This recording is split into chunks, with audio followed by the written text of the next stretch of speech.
Shalom sahabat setia yang dikasih oleh Tuhan. Jumpa lagi di dalam acara Renungan Sahabat Setia. Adapun tema kita pada hari ini adalah visi yang terus diperbarui. Saya bacakan untuk kita semua Matius 4 ayat 18 sampai 20. Dan ketika Yesus sedang berjalan menyusur danau Galilea, ia melihat dua orang bersaudara, yaitu Simon yang disebut Petrus dan Andreas saudaranya. Mereka sedang menebarkan jala di danau, sebab mereka penjala ikan. Yesus berkata kepada mereka, "Mari, ikutlah aku, dan kamu akan kujadikan penjala manusia." Lalu mereka pun segera meninggalkan jalannya dan mengikuti dia.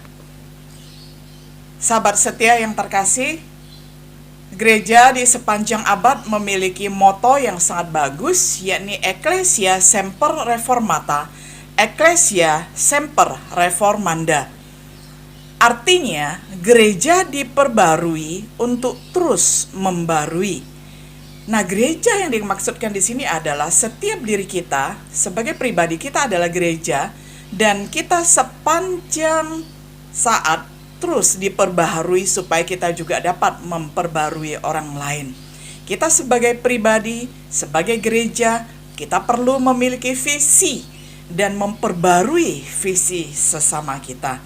Mari kita lihat di dalam bagian yang lain, di dalam ayat yang selanjutnya, Matius 4, 21 sampai 22.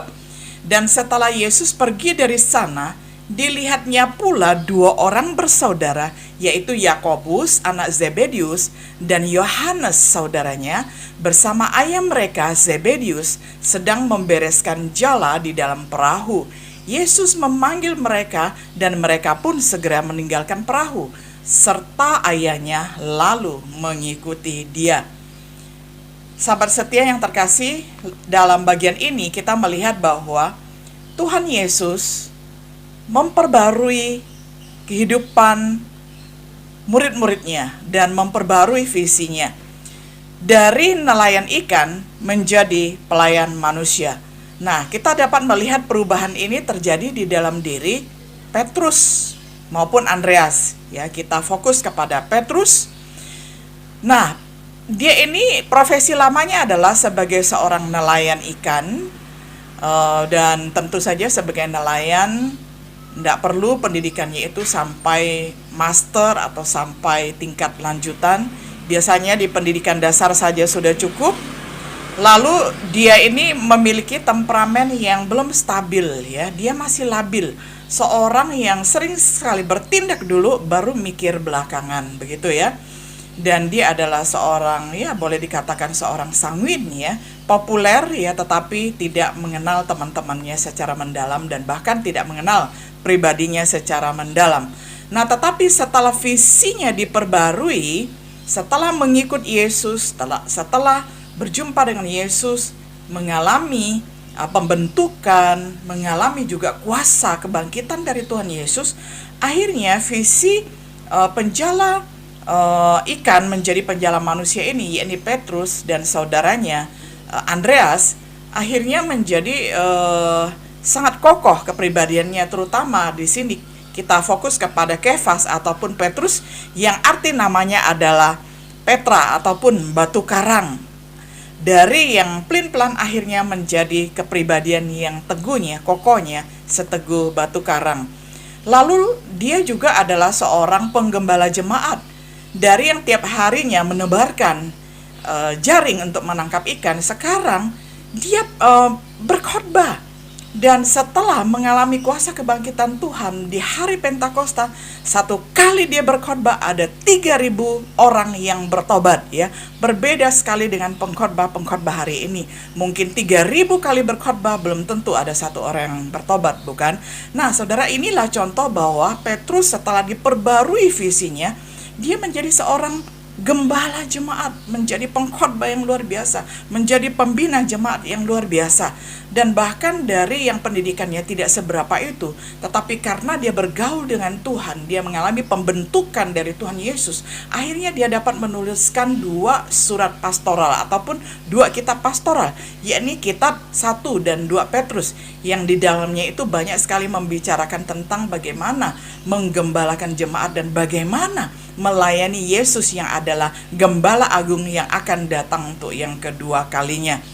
Dan kemudian dulunya dia pernah menyangkal diri di hadapan orang-orang, dia mengaku tidak mengenal siapa Yesus, siapa gurunya.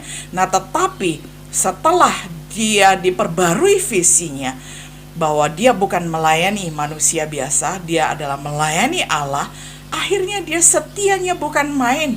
Dia mati martir di bawah kekaisaran ataupun di bawah pemerintahan Romawi, yakni Nero yang terkenal sangat kejam pada saat itu, dan bahkan dia rela dan meminta kepada orang yang menyalibkan dia itu dengan disalibkan terbalik ya.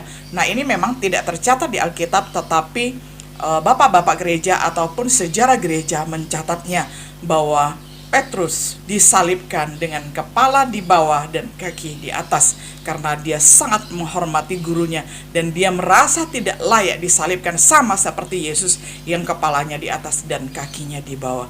Saudara, inilah pribadi yang mengalami pembaruan visi. Ada visi kekal yang dikerjakan bagi kemajuan diri dan bagi kemajuan umat yang dia gembalakan. Dari pekerjaannya yang bersifat hanya mengenyangkan perut, sekarang dia mengenyangkan rohani orang. Dia mengenyangkan masa depan orang sehingga mempunyai pengharapan di dalam Yesus dan memperoleh jaminan hidup yang kekal. Nah, yang kedua, kita mau melihat dari seorang pecundang menjadi seorang pemenang. Saudara, apakah saya terlalu keras untuk mengatakan bahwa pecundang ini adalah seorang yang bernama Yohanes? Tidak, saya rasa.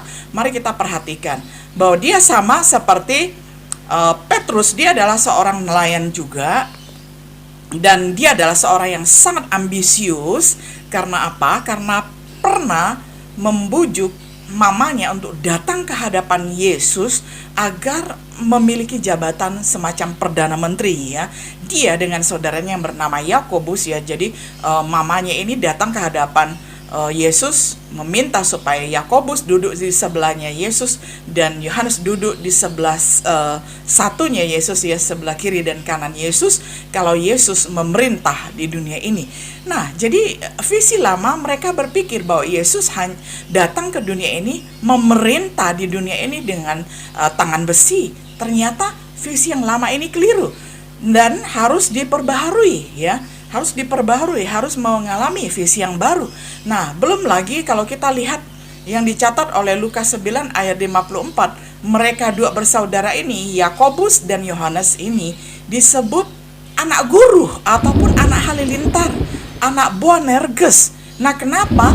Karena temperamennya meledak-ledak, cepat sekali marah, cepat sekali ingin membunuh orang ya. Masih ingat tentang ceritanya ketika Yesus dan rombongan hendak pergi ke Samaria, dan ketika orang Samaria melarang mereka melintasi daerah mereka, akhirnya apa yang mereka lakukan? Yang mereka lakukan adalah mereka sangat marah sekali ketika Yesus dan rombongan dilarang untuk lewat di daerah Samaria, ya, dilarang melintas, sehingga Boanerges dalam hal ini Yakobus dan Yohanes marah dan berkata kepada gurunya, "Guru, apakah engkau mau supaya kami memanggil api dari langit untuk membakar orang-orang Samaria ini?" Lihatlah saudara, sebelum mendapatkan visi yang baru, mereka ini tidak ubahnya seperti orang-orang duniawi yang masih hidup di dalam kejahatan ya, masih sangat kasar sekali. Nah, setelah visi mereka diperbarui, setelah mengalami kuasa pembentukan dari Tuhan, mengalami kuasa kebangkitan Tuhan, mengalami kuasa Pentakosta, penyertaan dari Roh Kudus, akhirnya Yohanes yang sangat kejam ini disebut anak halilintar, anak guru, dan anak Boanerges ini akhirnya sebagai rasul kasih. Dia tercatat sebagai rasul kasih. Dan bahkan kalau saudara memperhatikan lukisan ya yang dilukis oleh Da Vinci, oleh Leonardo da Vinci. Di situ digambarkan bahwa Yesus itu membiarkan muridnya yang sangat dikasihi ini, yakni Yohanes, bersandar ya di pundaknya atau di bahunya. Tandanya Yesus sangat mengasihi Yohanes. Nah, tetapi saya yakin bahwa akan sangat cocok kalau gambaran itu setelah Yohanes menjadi seorang yang tidak meledak-ledak ya, setelah diubahkan visinya dan dia mengalami pembaruan sehingga ketika dia menyandang rasul kasih, nah itu cocok sekali ya gambaran bahwa dia bersandar di bahunya Yesus, dan ketika Yesus disalibkan di atas kayu salib, hanya dia satu-satunya murid ya, yakni Yohanes satu-satunya murid Yesus yang berani berdiri di bawah kaki salib Yesus menyaksikan gurunya sampai meninggal dunia, sampai wafat.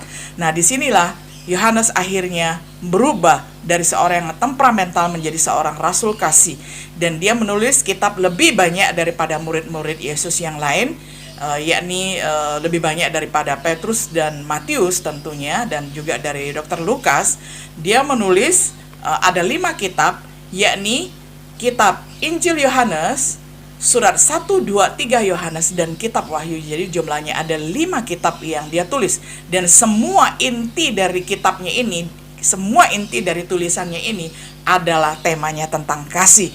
Makanya tidak heran kalau sejarah gereja memberikan dia julukan Rasul Kasih. Dan saya sebenarnya lebih setuju ya, kalau hari kasih sayang itu bukan memakai nama yang lain, tetapi memakai nama Yohanes, begitu ya. Karena apa? Karena dia belajar dari kasih Yesus yang adalah kasih yang kekal, kasih agape. Nah, saudaraku, dia juga meninggal martir ya di Efesus, dan kita tahu dia mati di pengasingan ketika dia selesai menuliskan kitab Wahyunya. Sahabat setia yang dikasihi oleh Tuhan, kita melihat bahwa ini adalah pembaruan visi gereja yang kedua ataupun pribadi yang kedua. Setiap diri kita adalah gereja, dan inilah gereja-gereja yang mengalami Ecclesia Semper Reformanda, Ecclesia Semper Reformata. Gereja diperbarui untuk memperbarui orang lain. Nah, kemudian pribadi yang ketiga saya bacakan untuk kita semua dari Lukas 5 ayat 27 sampai 28. Kemudian ketika Yesus pergi keluar, ia melihat seorang pemungut cukai bernama Lewi sedang duduk di rumah cukai. Yesus berkata kepadanya, "Ikutlah aku." Maka berdirilah Lewi dan meninggalkan segala sesuatu lalu mengikut dia. Saudaraku yang dikasihi oleh Tuhan, kita lihat visi lama yang dilakukan dan dikerjakan oleh Lewi dan akhirnya menjadi Matius, begitu ya. Perubahan di dalam diri Matius, visi lamanya dia adalah seorang pemungut cukai, seorang tukang pajak yang menyebalkan ya, walaupun dia kaya raya ya, seperti Sakyus ya, kaya raya, tetapi kalau dikucilkan dan tidak disukai oleh orang banyak, apalah artinya kekayaan itu ya kan? Karena rakyat selalu kalau udah melihat mukanya selalu berpikir, nanti uang saya terkuras ya. Jadi apalagi dia ini dianggap sebagai musuh bangsa karena apa? Bekerja di pihak penjajah. Waktu itu Israel dijajah oleh Romawi. Nah, jadi orang Israel kalau memandang Lewi, memandang Matius itu adalah sebagai penjilat ya. Karena apa? Karena bekerja bagi pihak penjajah. Sangat tidak mengenakan profesinya. Nah, tetapi itu adalah visi lama. Di dalam visi barunya, dia tidak mencari harta kekayaan lagi. Dia berani meninggalkan semuanya itu, dan visinya diperbaharui. Dia menulis tentang kekayaan-kekayaan rohani. Tuhan Yesus memandang Matius ini mempunyai bakat yang luar biasa. Jadi kalau kita buka kitab Matius, dia di situ menulis tentang silsilah ya. Dikatakan silsilah Yesus Kristus ya. Inilah silsilah Yesus Kristus, anak Daud, anak Abraham, dan seterusnya ya. Jadi dia menuliskan sangat rapi silsilah Yesus Kristus ya.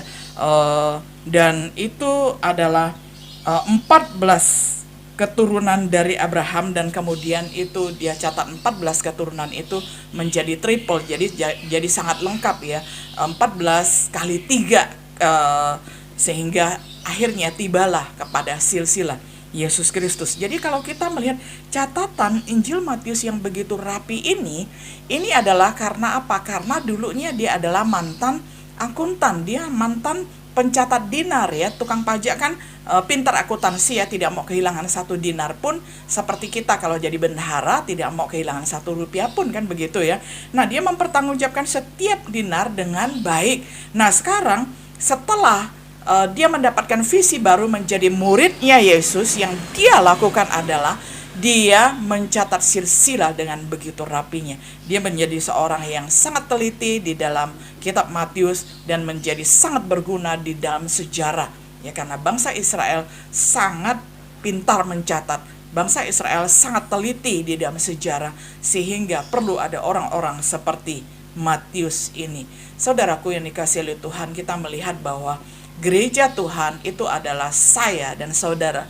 Setiap kita bila ingin semakin hari semakin dipakai oleh Tuhan dengan semakin luas dan dengan semakin dahsyat, kita mesti mengalami pembaruan.